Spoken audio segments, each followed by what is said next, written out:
সিলেটে এনসিএল টি-20 দা জয় পেয়েছে রংপুর ও খুলনা বিভাগ। দিনের প্রথম ম্যাচে নাসির আকবরের ব্যাটে চট্টগ্রামকে 5 উইকেটে হারায় রংপুর। অপর ম্যাচে এনামুল হক বিজয়ের দারুণ ব্যাটিংয়ে বরিশালের বিপক্ষে 7 উইকেটের সহজ জয় পায় খুলনা। প্রথম ম্যাচে টস হেরে ব্যাট করতে নেমে নিয়মিত বিরতিতে উইকেট হারিয়ে চাপে পড়ে চট্টগ্রাম বিভাগ। ইনিংস বড় করতে পারেননি মাহমুদুল হাসান জয়, মুমিনুল হকরা। তবে ইরফান শুক্কুরের 46 বলে 64 রানের ইনিংসে 7 উইকেট 138 রানের পুঁজি পায় চট্টগ্রাম। রংপুরের সাকলাইন নেন 3 উইকেট। সহজ লক্ষ্য তারায় শুরুতে উইকেট হারালেও নাসির ও জাভেদ গড়েন 78 রানের জুটি।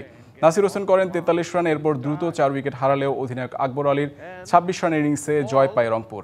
দ্বিতীয় ম্যাচে টস জিতে বরিশালকে ব্যাটিংয়ে পাঠায় খুলনা। শুরুটা ভালো করে বরিশাল, তবে মিডল অর্ডার ভেঙে পড়ায় বড় সংগ্রহ পায়নি বরিশাল। ইফতেখার ইফতির 34 ও ফজলে মাহমুদের 32 ছাড়া রান পাননি কেউ। খুলনার নিয়ন্ত্রিত বোলিংয়ে শেষ পর্যন্ত 7 উইকেট 137 রানের সংগ্রহ করে সালমান ইমনের দল।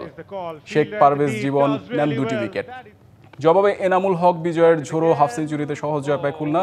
47 বলে 72 রানে অপরাজিত থাকেন বিজয়। ইমরানুজ্জামান করেন 30 রান।